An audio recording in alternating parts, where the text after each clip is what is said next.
The first crack sounded like a gunshot. Saya heard it from 60 meters up the service corridor and stopped walking. Around her, the bioluminescent panels in the carved stone walls pulsed their slow Thessari amber, the calming frequency the colony used during a work shift, warm and unhurried. The mineral water channels along the floor kept trickling their pressurized flow from the aquifer below. Then the second crack came, and it was not like a gunshot. It was like a world deciding to close. The groan that followed traveled up through the soles of her boots before it reached her ears, a subsurface tremor, low and purposeful, the kind that told structural engineers exactly one thing: something has already given. The secondary collapses are the math problem, not the first. Saya was 22 years old and had been on Vethsora for 11 days. She was the most junior member of the 4-person EAS forward detachment, assigned to the Thessari underground colony for a routine inspection cycle. She had a structural descent certification that was 6 months old, and a microsensor rig she had rebuilt twice, because the standard kit kept miscalibrating in high-humidity cavern environments. She was not supposed to be the one who made the call. She made it anyway.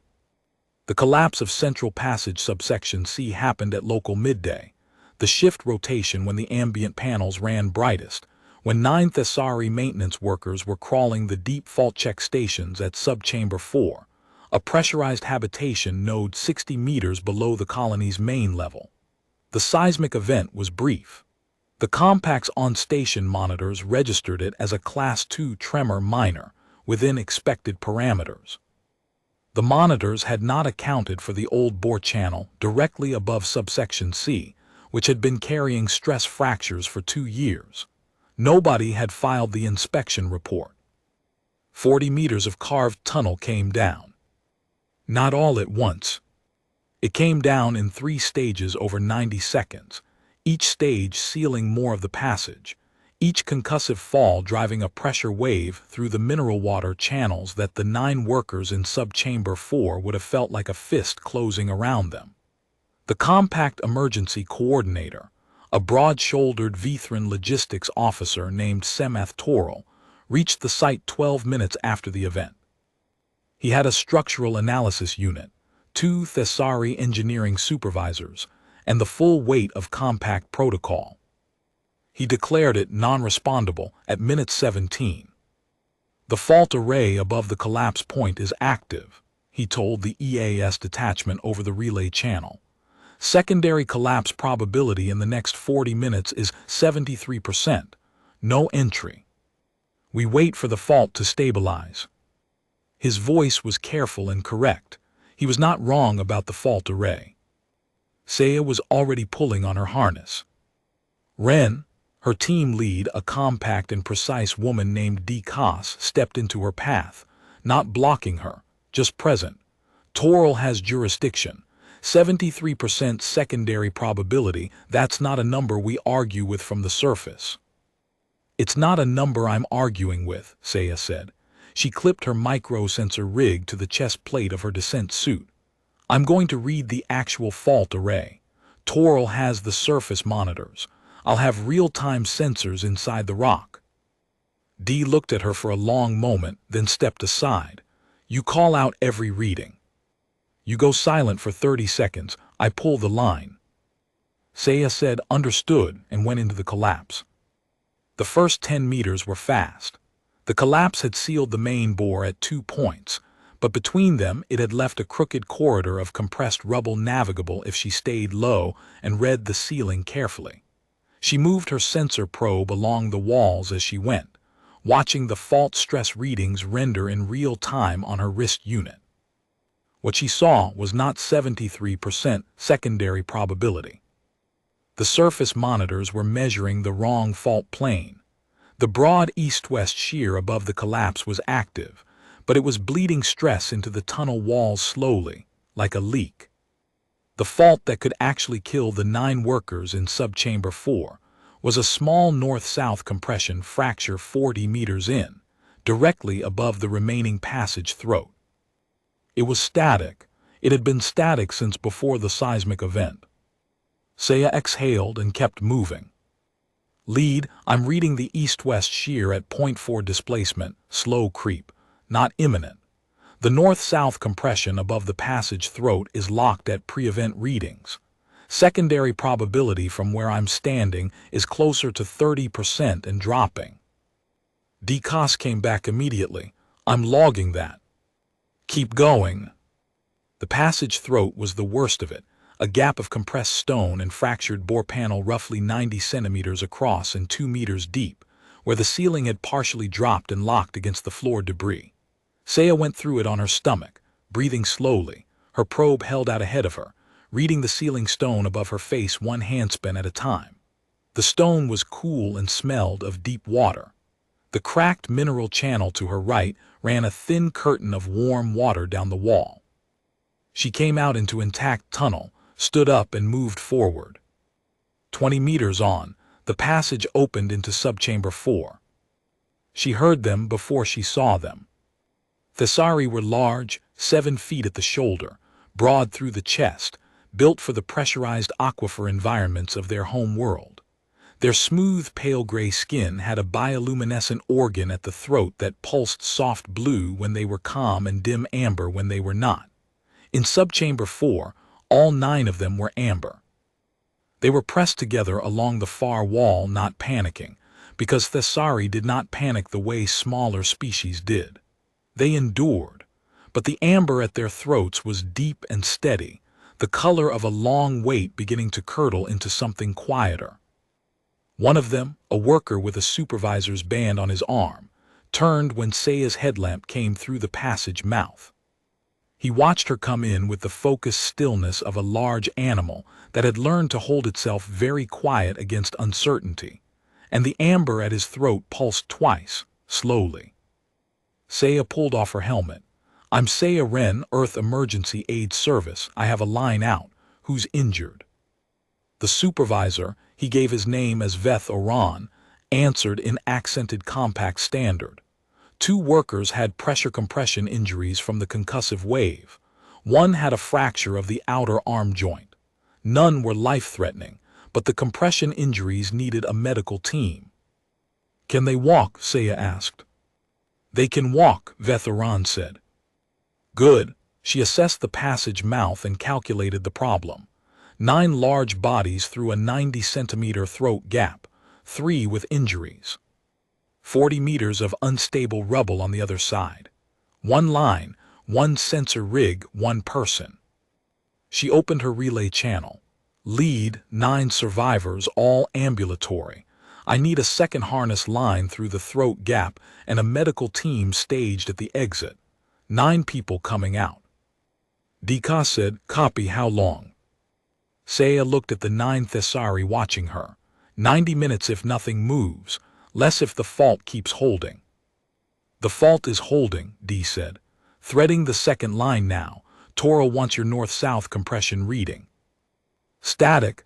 Tell him to recheck his surface calibration. His array is picking up a shadow fault on the east-west plane and calling it critical. The actual load path is through the floor. His read was wrong. A pause. Then he's recalibrating. The next 70 minutes were not heroic in the way stories sometimes made them sound. They were close and methodical and physically exhausting. Saya went through the throat gap 11 times, once in each direction for 9 workers, plus the final pass for herself.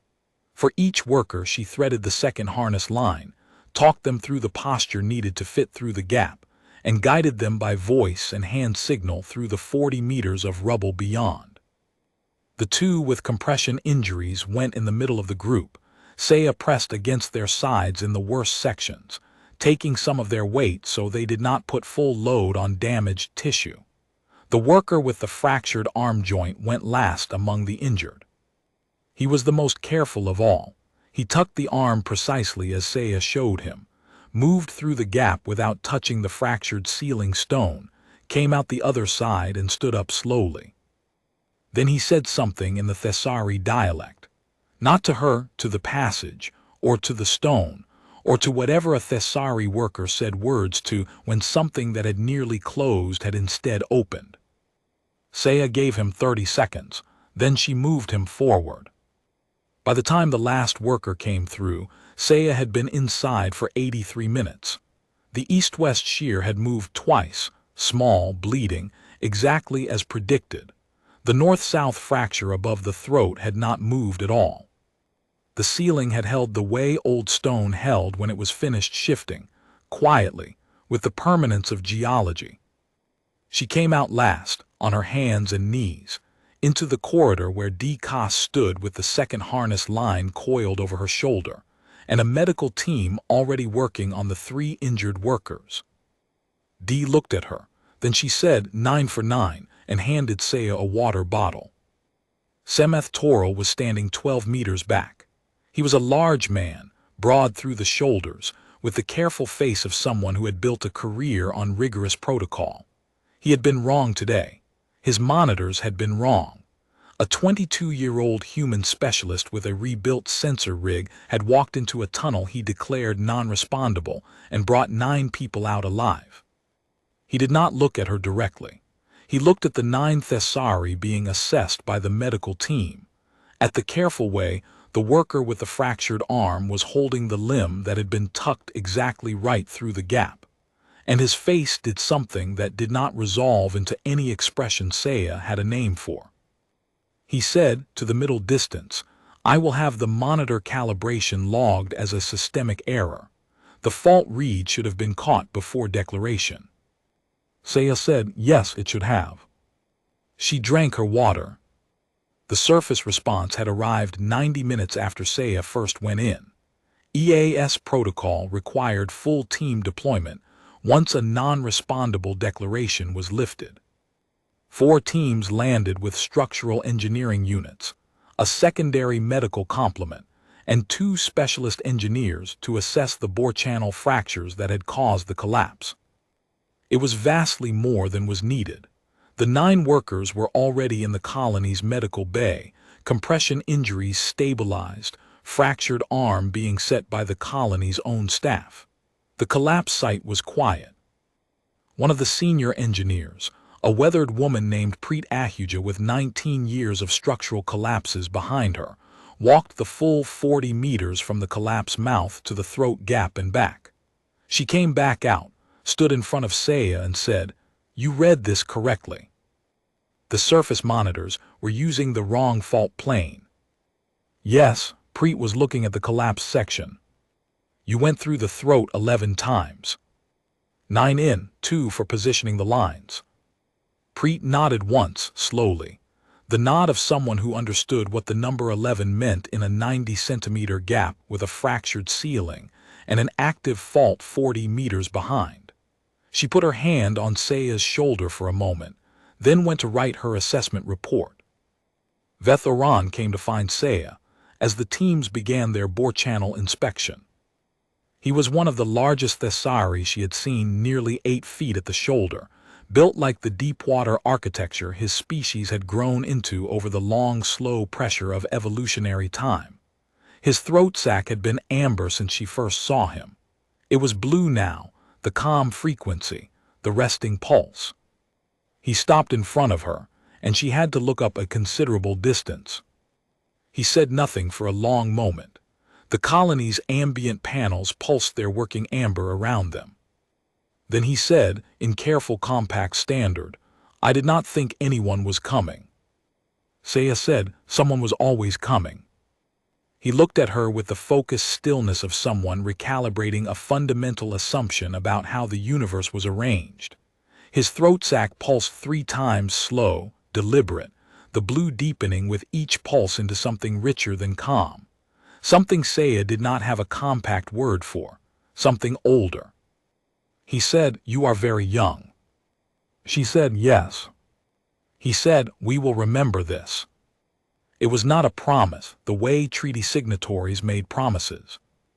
It was something built into the Thessari relationship with survival, the way fault treating was built into stone, patient, geological, not subject to revision. Saya nodded and said, "Go be with your people." He went. The compact incident report filed 7 days later noted that the surface monitor miscalibration at Vethsora had been traced to a systemic flaw in the fault array software used at 14 other underground colonies. The flaw was corrected. The 9 workers were discharged with full recovery projections. Semath Toral submitted a formal request for protocol review of non-respondable declarations at high-humidity underground sites, citing the need for in-situ sensor verification before declaration. 3 weeks after that, the Thessari Colony Council submitted a formal request to the Compact Emergency Aid Commission. Short, precisely worded. It asked that human EAS underground collapse methodology, specifically the in-situ fault treat approach and the microsensor rig specification, be adopted as the standard protocol for all pressurized habitat collapse responses across the Compact's underground colony network. The Commission reviewed it, they added it. Saya Ren was in a debrief on a completely different moon when she found out. DCOS sent her the notification with no message attached, just the filing reference number and the date. Saya read it once, then she went back to the debrief. The fault above subchamber 4 was still bleeding its slow patient creep into the walls of Vethsara. The tunnel stone held. 9 people were alive. The sensors she had rebuilt with her own hands in a humid supply room because the standard kit kept getting it wrong, were now written into the specification documents for 47 colony response protocols across 11 star systems. She had gone in. That was the whole of it. Someone had to go in, the math had said she could, and she had. The rest, as it turned out, was just paperwork.